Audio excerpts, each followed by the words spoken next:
The day my best friend told me the truth, something inside me went so quiet, it felt like the world had stopped breathing. I remember her voice more than anything else. Soft. Careful. Almost trembling. But the words were sharp enough to split open the life I thought I knew. It happened on a gray Sunday afternoon, the kind of day where everything feels slow, heavy, a little lonely. I was sitting at my kitchen table, staring at a cup of tea that had gone cold. My phone buzzed once, then again, then again. 3 messages from the same person. Maya. My best friend, or at least, that's what I thought she was. Her name lighting up my screen should have made me smile. But instead, a strange uneasiness pooled in my stomach. Something had been off between us for months, small things, little hesitations, the way she avoided certain conversations, how she looked at me sometimes like she was carrying a weight she couldn't put down. I didn't know it then, but that weight was my entire identity. When I finally opened her messages, the first words were, "We need to talk. It's important." And then, "Please don't get mad." When someone starts a conversation like that, your heart knows before your mind does that something is terribly wrong. I called her. She picked up on the first ring. Her breathing was uneven, I could hear a faint tremor in her voice. "Can you come over?" she asked, barely above a whisper. I can't say it over the phone." The cold tea in front of me suddenly tasted like fear. I wish I could tell you I hesitated. I wish I could say I paced the kitchen or asked her what was wrong. But the truth is, I went. Because for as long as I could remember, Maya had been the person I trusted without question. The person who knew my birthday wishes before I made them, who held my hand at every school event when my parents forgot to show up, who cried with me when my dog died, who curled beside me during late-night talks about dreams, futures, and secrets. She was the sister life didn't give me. Or so I thought. It took me 15 minutes to drive to her house, but it felt like I crossed years in that short span of time. When she opened the door, she looked smaller than I'd ever seen her, shoulders hunched, eyes red, hands fidgeting with the sleeve of her sweater. "Maya," I said, stepping inside. "What's going on?" She couldn't look at me. Not at first. She motioned toward the couch, and I followed her, sitting where I had sat hundreds of times before, for sleepovers, movie nights, breakups, and big decisions. But this time, the air felt different. Heavy. Unwelcoming. She sat across from me, twisting her fingers, swallowing hard. "There's something I have to tell you," she said. "Something I should have told you years ago." My chest tightened. "What is it?" I asked. Her eyes lifted then, slowly, painfully, and when they met mine, I felt the first crack ripple through my world. "It's about you," she whispered. "About your family. About your adoption." And just like that, the floor disappeared beneath my feet. My adoption? I wanted to laugh. To tell her she had the wrong person. But the look on her face, the guilt, the sorrow, made something inside me collapse. "What do you mean?" My voice sounded far away, thin, like it belonged to a child who didn't understand what was happening. Maya pulled in a shaky breath. "I'm so sorry," she said. "Your parents didn't tell you. They never planned to." And she broke off, covering her mouth with her hand. "I've known since we were kids." There are moments in life when silence becomes a living thing, stretching across the room, pressing on your ribs, settling on your shoulders. That was one of those moments. I stared at her, unable to speak. Unable to think. She had known? Since we were kids? "I didn't want to hurt you," she rushed on, words tumbling out in a panic. "I thought they would tell you eventually. I thought it wasn't my place. I promised your mom I wouldn't say anything." "My mom?" I croaked. "My actual mom or—" The sentence died in my throat. Because suddenly, I didn't know who was who. I didn't know what parts of my life were solid and what parts were built on sand. Maya's face crumpled. "Your adoptive mom." She told me when we were 10.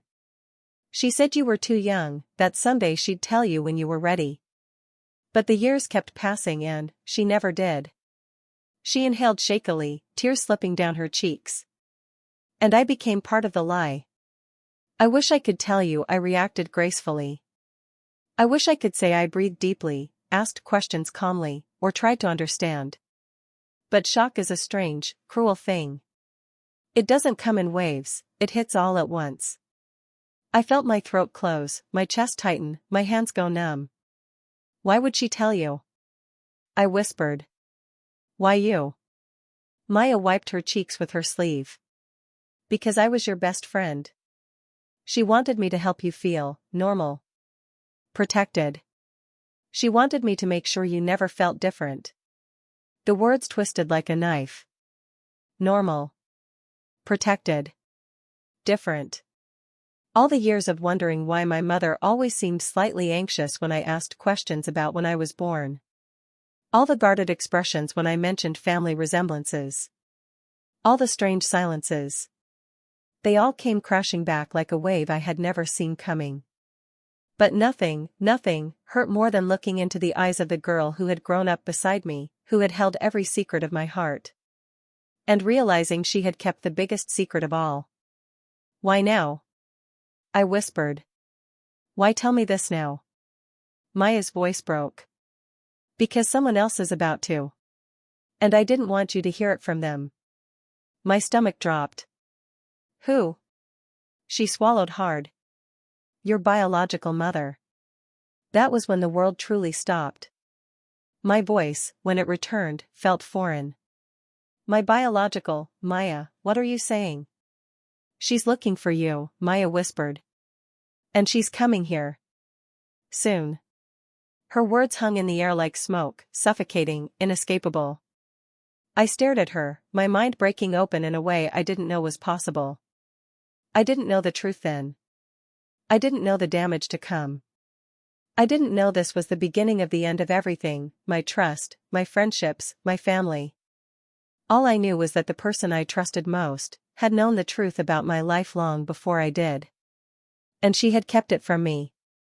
If you had asked me a week before that day whether anything in my life felt out of place, I would have told you no. My life wasn't perfect, but it was steady, familiar, warm in its own quiet ways. I grew up in a small, tree-lined neighborhood where the houses all had the same kind of tired charm, peeling paint, overgrown hedges, front porches with rocking chairs that squeaked when the wind blew. My parents, Mark and Evelyn, were the kind of people who believed in routine more than anything else. Breakfast at 7 a.m., dinner at 6:30. My dad only drank coffee from the chipped navy mug on the second shelf. My mom hummed the same soft tune whenever she cooked. It was an ordinary life. A peaceful one. At least, that's how it looked on the surface. Growing up, I had always felt a small, subtle distance between me and my parents, like an invisible pane of glass that kept us close enough to touch, but not quite close enough to truly understand each other. It wasn't painful, not really. Just noticeable. But every family has its rhythms, and some are quieter than others. I assumed it was normal. And because I never felt completely understood at home, I ran to the person who did understand me, Maya. We lived 4 houses apart, and from the moment we met in kindergarten, when she offered me half her sandwich because mine had dropped into the mud, we became inseparable. People joked we were twins separated at birth. I used to laugh at that. Now the joke feels like a wound.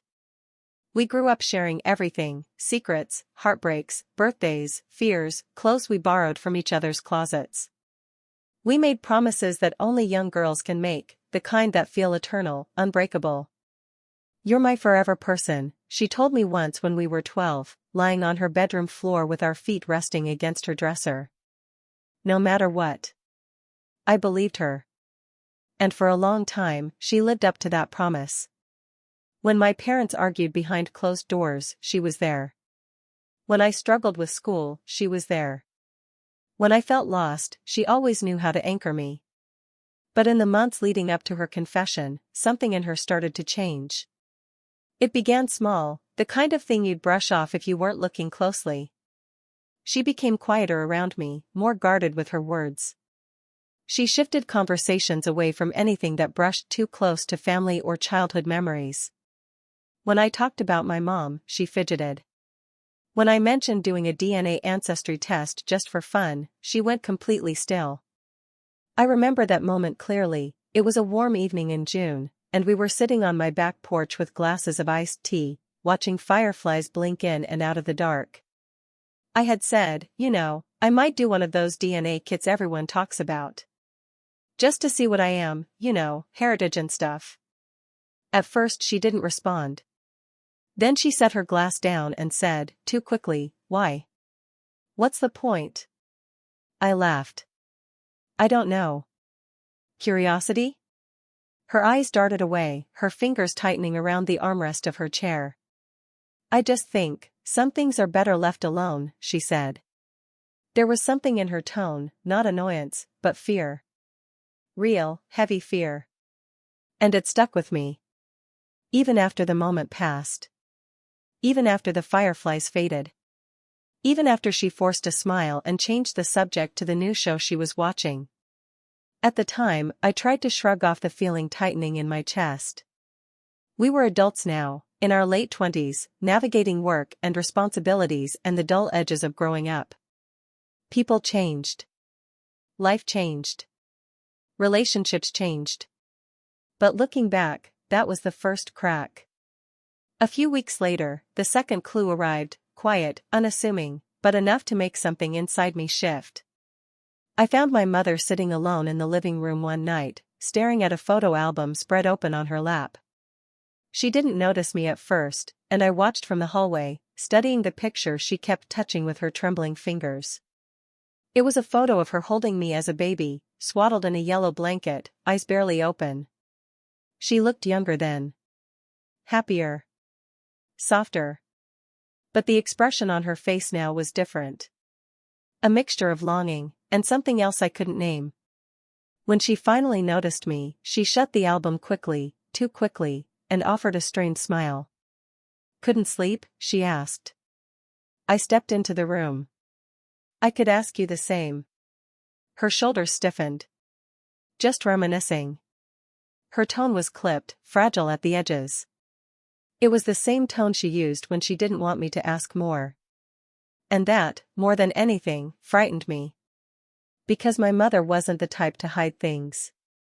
She worried openly, loved openly, cried openly. She once spent 3 hours talking about a bird she rescued from the backyard. She wasn't secretive, at least, she never used to be. But that night, when I gently asked, Mom, is everything okay? Her answer didn't match the woman who had raised me. I'm fine, she said, eyes dropping to her hands. Everything is fine. But her voice trembled. And she wouldn't look at me. I didn't know it then, but she was standing at the edge of a truth she knew she couldn't hold back much longer. The third clue came from a stranger. I was at the grocery store one afternoon, picking out apples, when an older woman approached me. She studied my face with an intensity that made me uncomfortable. Excuse me, she said softly. Are you Evelyn's daughter? I nodded politely. Yes. She hesitated, a long, thoughtful pause that made something uneasy twist inside me. You look different than I expected, she murmured. I laughed awkwardly. I get that sometimes. But her eyes stayed fixed on my face, searching, curious, almost sad. Before I could ask what she meant, she offered a tight smile and said, Tell your mother I said hello, then walked away. I stood there, holding an apple in my hand like it weighed too much to lift. Different than expected. The words echoed long after she left, settling into the growing pile of strange comments, nervous glances, and incomplete answers piling up around me. Something was wrong. Something big. Something everyone seemed to know, except me. And the only person who seemed more scared than I was Maya. She started avoiding my eyes entirely. She'd cancel plans last minute, send vague excuses, or show up but seem mentally somewhere else. I'd ask if she was okay, and she would always say the same thing. I'm fine. Just tired. But her hands would shake. Her smile would falter. Her hugs lingered a second too long, like she was holding on to something she knew she was about to lose. At night, I replayed every strange moment, every uneasy feeling, every hint of something hidden beneath the surface. And though I tried to ignore it, a quiet truth was beginning to take shape inside me. My life wasn't what I thought it was. And someone, maybe everyone, was hiding something from me. I just didn't know yet that the person who would shatter the silence wasn't my mother. It was the girl who promised to be my forever person. In the weeks after those strange moments piled up, I found myself drifting through my own life like a guest instead of the person living it. I'd sit at work, staring at my computer screen, the cursor blinking back at me like it was waiting for me to wake up from something. People spoke to me, and I'd nod and smile, but their voices felt far away. Whenever I caught my reflection, in the elevator doors, in the bathroom mirror at work, in the window of my car, I found myself studying my own face like it belonged to someone else. Was this really me? Was this who I'd always been? Or was this a face built on someone else's choices, someone else's truths? I didn't have answers. Only a growing sense of wrongness. Because once suspicion settles into your life, it spreads quietly, like smoke finding its way under every door. And for the first time in my life, I didn't go to Maya for clarity. I couldn't. She had become part of the fog. One moment stands out more painfully than the others. It was a cold, windy evening in early October. I had stopped by my parents' house for dinner, like I had every Thursday since moving into my own apartment. Thursday dinners were my mother's ritual. She said it helped her keep us close. I used to think it was sweet. But that night, I arrived late after getting stuck in traffic. When I walked up the driveway, I saw the kitchen lights on, casting a warm glow through the curtains. I expected to hear my mother humming, pots rattling, my father clearing his throat the way he always did before speaking. Instead, I stopped on the porch. Their voices were drifting through the window, low, tense, sharp at the edges. "She's going to find out," my mother whispered. A pause. My father exhaled heavily. "We were supposed to tell her." "I know," she said. Her voice broke. "But I couldn't. I just couldn't." There was a tremor in her tone, grief, guilt, fear, all tangled together. My heart pounded so loudly I could hear it in my ears. My father spoke again, his voice rough. "And now Maya's involved. We shouldn't have let that happen." My breath caught. Maya.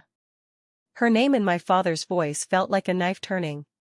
My mother whispered something I couldn't make out, then. She promised she wouldn't say anything. And look where that got us, my father snapped quietly. It wasn't her place. I stumbled back, the porch step creaking under my heel. My adoption. They were talking about my adoption. My world tilted, the air leaving my lungs in one violent rush. I felt the cold wind hit my face, sharp and unforgiving.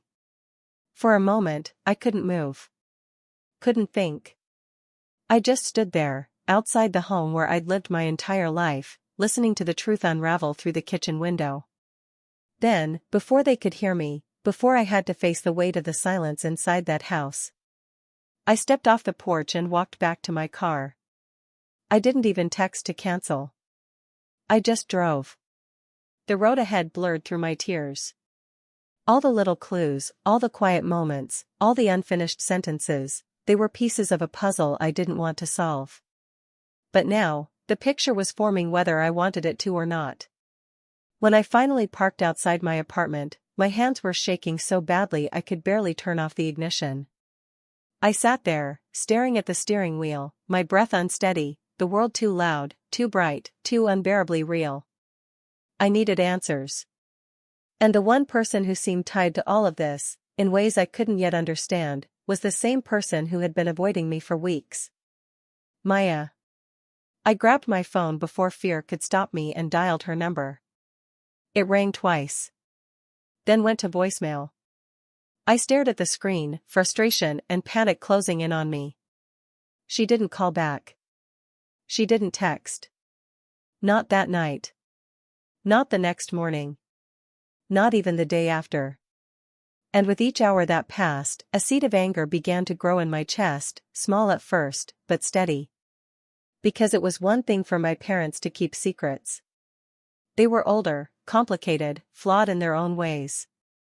But Maya? She was supposed to be different. She was supposed to choose me. Instead, she vanished. I finally saw her 4 days later, by accident.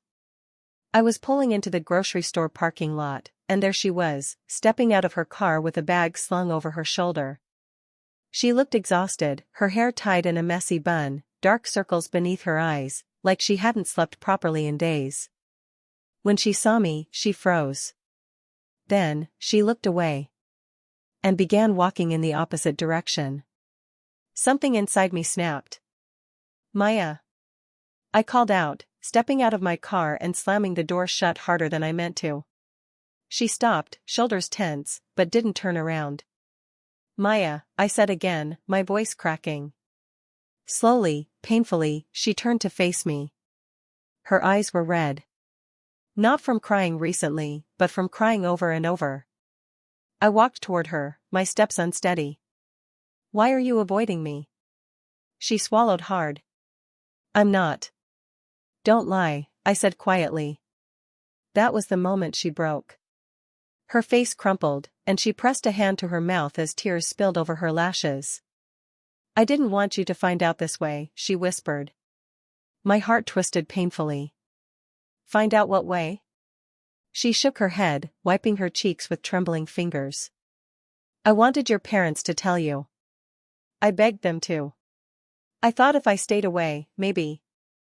Maybe what? I asked, my voice barely more than breath. Maybe you wouldn't look at me like this. Her words hit me harder than I expected. Because she was right. I didn't know what expression was on my face, fear, anger, betrayal, confusion, but whatever it was, it hurt her. She looked away, staring at the pavement. I never wanted to be the one who broke your world. There was a long, aching silence between us. The wind rustled the edges of her shirt. A car door slammed somewhere behind us. A shopping cart rattled across the pavement. Finally, I asked. What else are you hiding? She flinched. And that tiny reaction, told me that whatever I thought I knew, whatever pain I was already feeling. The truth was far worse. I stepped closer. Maya, what aren't you telling me? She lifted her eyes to mine, tears catching the sunlight. There's more, she whispered. There's so much more. I felt my chest tighten, the parking lot tilting under my feet. Tell me, I said. Her lips trembled. I can't. I stared at her, disbelief washing through me. You already told me enough to break me. What's left? She shook her head helplessly. It's not my place. And I promised. No, I said, my voice suddenly cold. No more promises. Not after this. She inhaled a shaky breath. And then, in a voice barely audible. She's coming. The woman who gave birth to you. And when she comes, everything you think you know is going to fall apart. A chill ran through me so violently that I had to steady myself against the car. Maya's eyes softened with heartbreak. I'm so sorry, she whispered. I should have told you before everything spiraled. But your mother, she made me promise. My voice cracked. Why would she tell you anything? You were 10. Her eyes filled again. That's the part one never wanted you to know. I felt the world stop. What part? I whispered.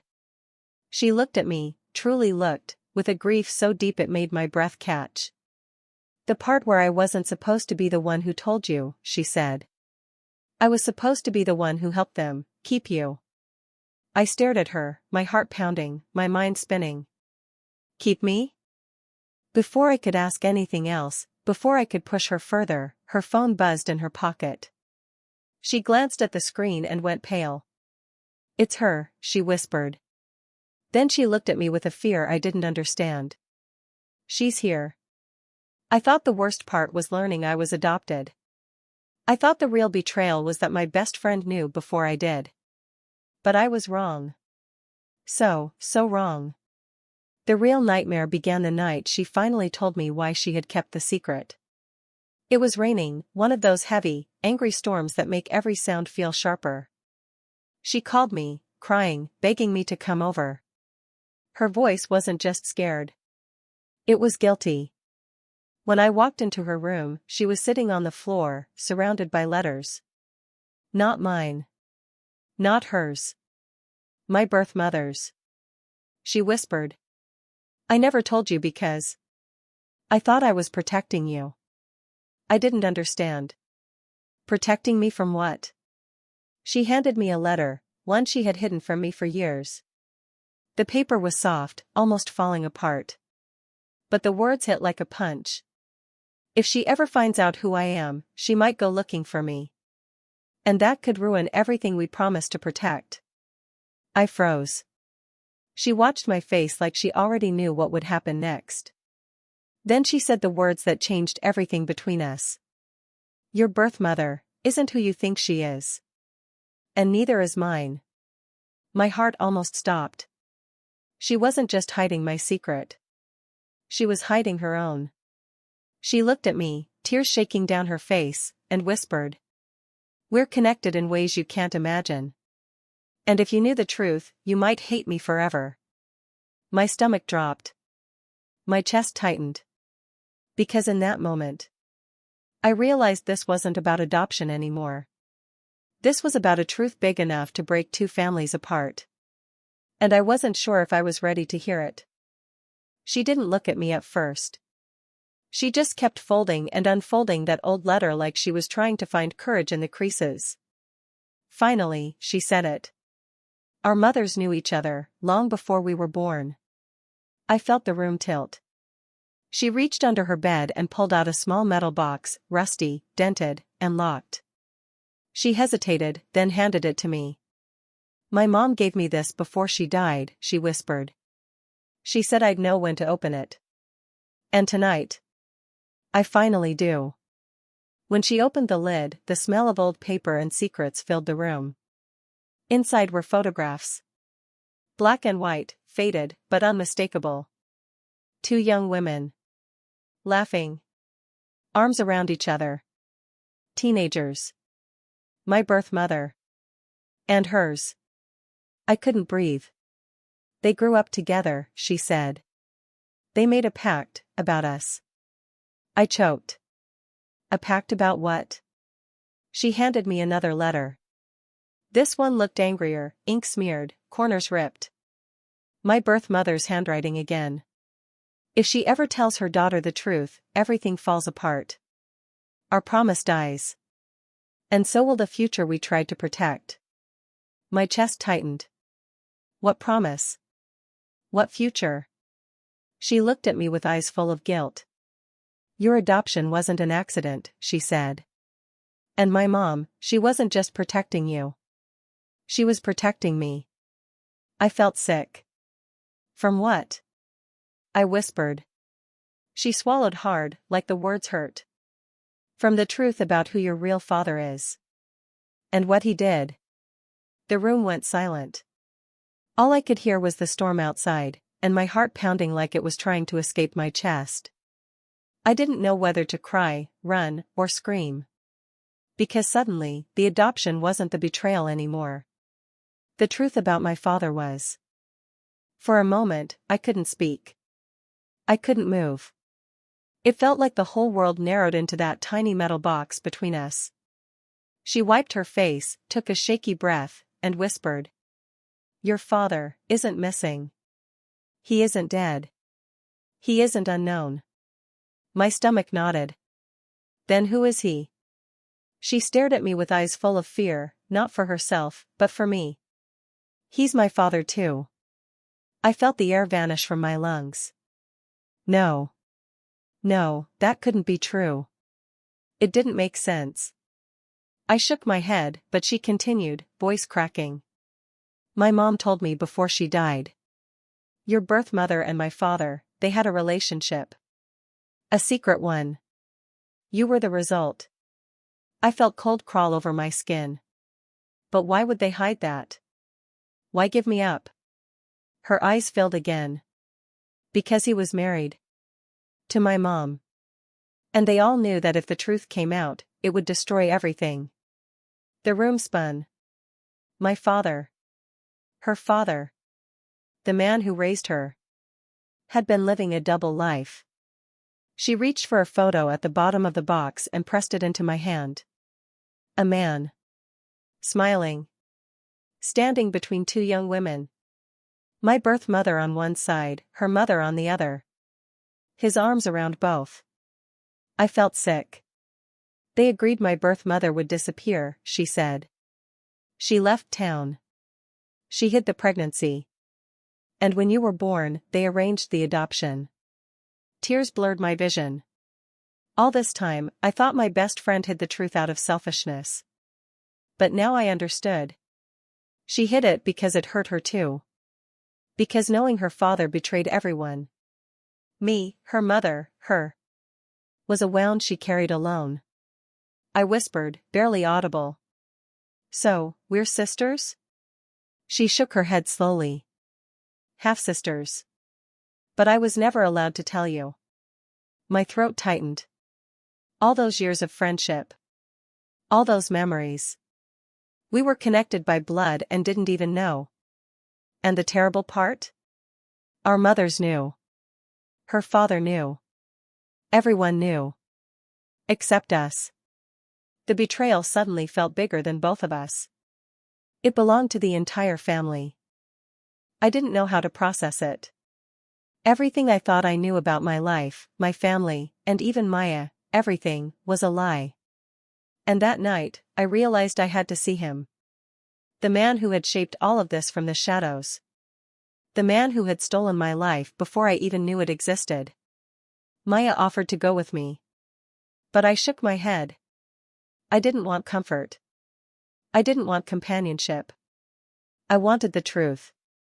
Raw. Cold. Exposed. I drove to the address Maya gave me, his home, in a quiet suburban street where everything looked normal. The kind of normal that masks secrets better than anything else. I knocked on the door. My heart was hammering. My hands shook so badly I could barely lift them. When the door opened, I froze. There he was. Older than I imagined. Tired. Frowning. And still, in his eyes, I saw a flicker of recognition, as if he already knew I would come. You're her, he asked, voice tentative. I stared. I didn't answer. I just stepped closer. He stepped back. Wait. I cut him off. Why? Why did you hide this? Why did you destroy all of us? He flinched at my words. The weight of my anger seemed to make him shrink. I didn't destroy anyone, he said, voice defensive but fragile. I did what I thought was best. I laughed, a hollow, bitter laugh. You call hiding the truth from your daughter, letting her grow up in a world built on lies. Best? He looked away. I could see shame cracking his posture, guilt bending his shoulders. He started, then stopped. I didn't know how to fix it, he whispered finally. I thought if I kept it hidden, no one would get hurt. I felt something inside me shatter. Not rage. Not anger. Not even sorrow. Something emptier. A hollow, gnawing grief. Because he hadn't just hidden a secret. He had stolen time. Stolen identity. And no apology could return what was lost. I turned and walked away before I said anything else.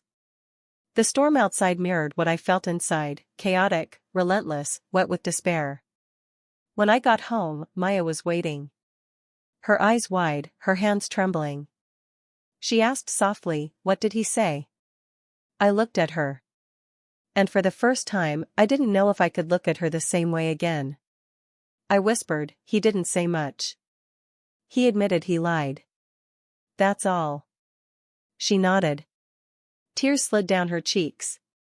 I'm sorry, she said again. I never wanted this for us. I shook my head. Neither did I. But it doesn't change what happened. And that was the moment I understood something painful but unavoidable. The betrayal didn't only belong to him. It belonged to all of us. Even the ones who tried to protect me. The days that followed were messy, unbearable. Our friendship, the one I had thought would last forever, fractured. Maya tried to explain herself, over and over, through messages, phone calls, even visits. I couldn't. I wouldn't. The trust that had defined us was gone. And even though I loved her, even though she had been my anchor for decades, I couldn't forgive what she had done. Every time I saw her face, I felt the betrayal all over again. Every memory we had shared became tinged with doubt. I questioned every laugh, every secret, every promise. Because how could someone hold your entire life in their hands? And choose to withhold it? By the time the news spread to our families, the consequences were impossible to ignore. My father finally admitted to extended family that he had a secret, and my birth mother was contacted after decades of silence. Our relatives whispered, judged, cried, and pointed fingers. Some defended him. Some blamed him. Some blamed Maya. It was ugly. And it was unavoidable. But through it all, one thing became painfully clear. Some truths, once uncovered, can't be buried again. Even if it destroys everything you thought you knew. The weeks after the confrontation were quiet in a way that hurt. Not because there was peace. But because absence settled in, thick and heavy, where love and trust once lived. I stayed mostly at my apartment, avoiding the places I used to go with Maya. Even our favorite cafe, the one with the soft jazz and the smell of freshly baked bread, felt like a trap. Every corner whispered memories of laughter, secrets, and the warmth of friendship I no longer felt safe holding. I found myself thinking about my parents differently, too. The betrayal wasn't just theirs or his. It belonged to all of us. To the people who tried to protect, to hide, to preserve, to control. Some days, I cried in my shower until the water ran cold. Some nights, I couldn't sleep, my mind racing through every moment I had ever shared with Maya, with my family, with myself. I wondered if I would ever feel like I knew who I was again. Slowly, over time, things began to shift. I started writing letters I never intended to send. To my father. To my birth mother. To Maya. I wrote to the younger version of myself, the child who had trusted and loved freely, who didn't know betrayal yet. I began to understand that healing doesn't happen in dramatic gestures.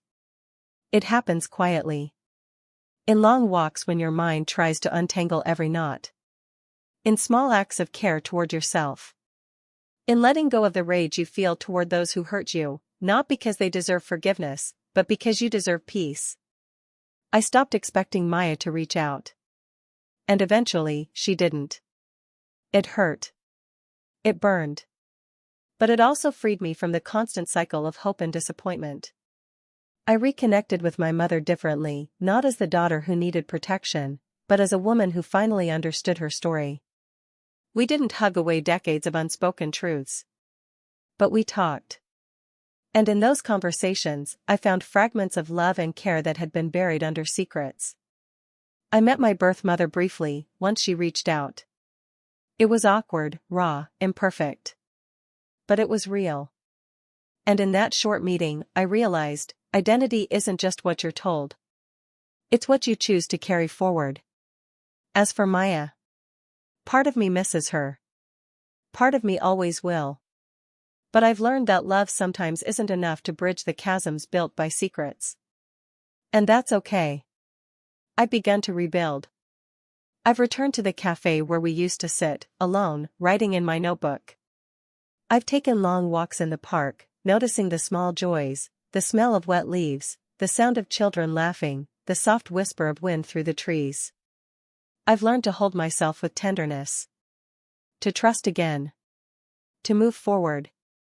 Because life doesn't pause for betrayal. It doesn't wait for perfect closure.